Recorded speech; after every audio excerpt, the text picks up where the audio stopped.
قومی ٹیم پر شرفین ریدرفورڈ کے catch drop کرنا بھاری پڑ گیا۔ کپتان محمد رضوان نے 4 رنز شرفین ریدرفورڈ کا کیچ ڈراپ کیا۔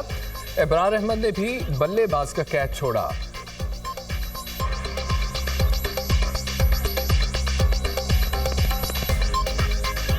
بھارت اب بھی خطے میں عدم استحکام پیدا کرنے پر بضد کسی بھی بھارتی جارحیت کا منہ توڑ جواب دیا جائے گا۔ فیلڈ مارشل کا 2 ٹوک اعلان۔ بھارت اپنے آپ کو وشوا گرو کے طور پر پیش کرنا چاہتا ہے، عملی طور پر ایسا کچھ بھی نہیں۔ بھارتی خفیہ ایجنسی را کی ٹرانس نیشنل دہشت گرد سرگرمیوں میں شمولیت عالمی سطح پر شدید تشویش کا باعث ہے۔ کینیڈا میں سکھ رہنما کا قتل، قطر میں 8 بھارتی نیول افسران کا معاملہ، مثالیں دی۔ پاکستان نے بھارت کی دوغلی پالیسیوں کے خلاف کامیاب سفارتی جنگ لڑی۔ پاکستان پریزیڈنٹ ٹرمپ کا انتہائی مشکور ہے۔ پاک بھارت جنگ سمیت دنیا میں جاری بہت سی جنگوں کو روکا گیا۔ فیلڈ مارشل عاصم منیر کا امریکہ میں پاکستانی کمیونٹی سے خطاب، کہا کہ مقبوضہ کشمیر بھارت کا اندرونی معاملہ نہیں، نہ مکمل بین الاقوامی ایجنڈا ہے۔ 1.5 ماہ میں دوسرا دورہ امریکہ تعلقات میں نئی جہت کی علامت ہے۔ دونوں کا مقصد تعلقات کو تعمیری، پائیدار، مثبت راستے پر گامزن کرنا ہے۔ امریکہ کے ساتھ ممکنہ تجارتی معاہدے کی بدولت بھاری سرمایہ کاری متوقع ہے۔ افغانستان سے کئی دہشت گرد تنظیمیں پاکستان کے خلاف متحرک ہیں۔ دہشت گردی کے خلاف پاکستان آخری فصیل ہے۔ آج کا سوشل میڈیا ایک طاقتور ذریعہ بن چکا ہے۔ ملک دشمن عناصر افراتفری پیدا کرنے کے لیے سوشل میڈیا استعمال کرتے ہیں۔ بیرون ملک پاکستانی برین ڈرین نہیں، برین گین ہے۔ فیلڈ مارشل سید عاصم منیر کا امریکہ کا سرکاری دورہ، سیاسی عسکری قیادت سے ملاقاتیں۔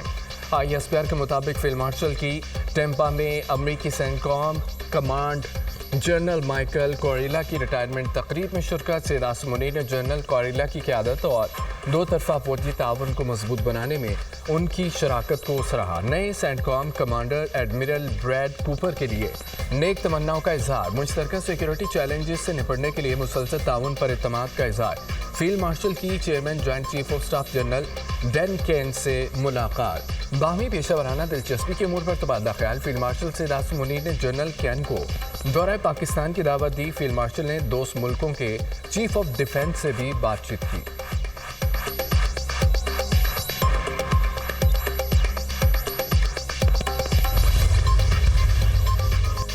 وزیراعظم کی آذربائیجان کے صدر الہام علیوف سے ٹیلی فونک گفتگو۔ صدر ٹرمپ کی ثالثی میں آذربائیجان ارمینیا امن معاہدے پر مبارکباد۔ وزیراعظم نے 2 دہائیوں پرانے تنازع کو پرامن انداز میں نپٹنے پر صدر الہام علیوف کی تعریف کی۔ شہباز شریف نے معاہدے کے منطقی بنانے میں امریکی صدر کے کردار کو سراہا۔ صدر علیوف نے کاراباخ معاملے پر پاکستان کی درینہ اور مسلسل حمایت پر اظہار تشکر کیا۔ پاکستانی عوام اس مسئلے پر آذربائیجان بھائیوں بہنوں کے ساتھ ہے۔ صدر علیوف کی جرأت مندانہ قیادت میں اس خطے میں امن قائم ہو گیا۔ وزیراعظم کی گفتگو، دونوں رہنماؤں کا 2 طرفہ تعاون کے مثبت انداز پر اطمینان کا اظہار۔ وزیراعظم کا صدر علیوف کو پاکستان کا سرکاری دورہ کرنے کی اپنی دعوت کا اعادہ۔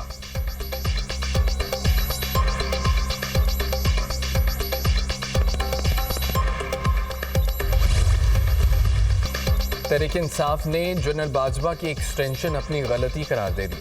جنرل باجوہ کو توسیع دینا تاریخی طور پر غلط فیصلہ تھا، جس پر پوری قوم سے معذرت خواہ ہیں۔ آئندہ کبھی ایکسٹینشن کی حمایت نہیں کریں گے۔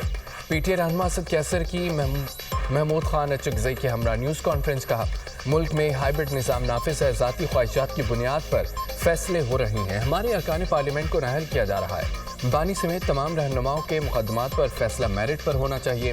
ملک کو انارکی کی طرف دھکیلا جا رہا ہے۔ یہ نظام آئینی ہے، قانونی اور نہ ہی جمہوری ہے۔ سوال یہ ہے کہ اب ملک کو ہائبرڈ نظام کے تحت چلانا ہے یا آئین و قانون کے مطابق۔ 26ویں ترمیم پر وکلاء سے مشاورت کریں گے۔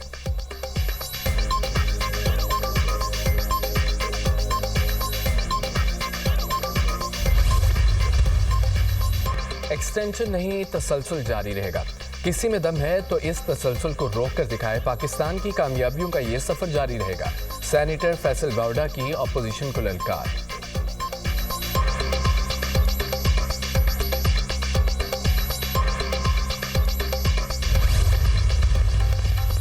اسد کیسر کی پریس کانفرنس گمراہ کن اور حقائق کے منافی قرار۔ ملکی معیشت بارے گمراہ کن بیانات عوام کے حق میں نہیں۔ کیا آپ کو یہ قابل قبول نہیں؟ ترسیلات زر $38 ارب تک پہنچ چکی ہیں۔ وزیر اطلاعات عطا تارڑ برس پڑے کہتے ہیں کہ آپ کو یہ بھی قبول نہیں کرنٹ اکاؤنٹ سرپلس 2.1 ارب ڈالر ہو گیا، مہنگائی میں کمی آ رہی ہے، برآمدات میں اضافہ ہو رہا ہے، معیشت ترقی کر رہی ہے کہ آپ کو یہ قبول نہیں۔ 9 مئی کو ایک سازش رچائی گئی، ریاستی اداروں پر حملے ہوئے، اس سنگین جرم پر قانون کے مطابق سزائیں سنائی گئیں، ان سزاؤں کے تمام فیصلے شفاف اور فیئر ٹرائل کے بعد ہوئے۔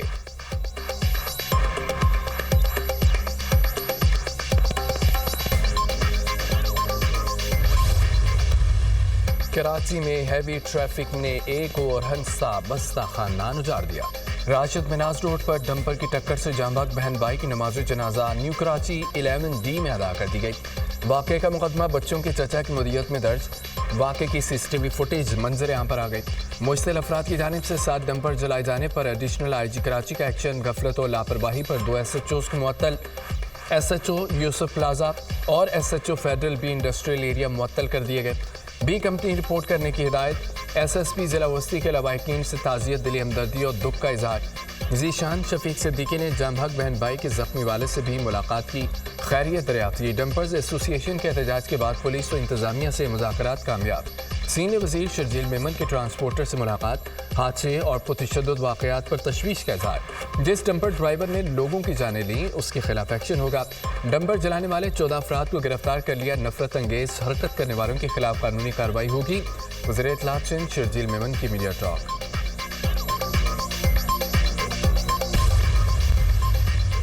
شہر قائد میں بے لگام ڈمپرز اور ہیوی ٹریفک موت کا سامان بن گئی۔ 9 سال کے 7 ماہ کے دوران ٹریفک حادثات میں 536 افراد جان کی بازی ہار گئے۔ حادثات میں جاں بحق ہونے والوں میں 68 بچے، 51 خواتین شامل۔ سب سے زیادہ 274 موٹر سائیکل سواروں کی اموات ہوئی۔ ٹریفک حادثات میں پیدل چلنے والے 179 افراد جان سے گئے۔ ٹرکوں کی ٹکر سے 60، ٹریلرز کی ٹکر سے 48، واٹر ٹینکرز کی ٹکر سے 44 افراد لقمۂ ازل بن گئے۔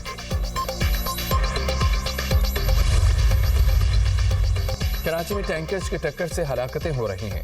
حکومت کو کہتا ہوں انسان سے قیمتی کچھ بھی نہیں، ہمیں اچھے روڈ، اچھے اسپتال، اچھے اسکول چاہیے۔ الیکشن کے وقت وعدے تو سب کرتے ہیں، عمل نہیں کیا جاتا۔ پیپلز پارٹی والے اپنی ہنزا میں شیشپر گلیشیئر سے اچانک سیلابی صورتحال، پانی کے تیز بہاؤ سے شارع قراقرم کا بڑا حصہ تباہ۔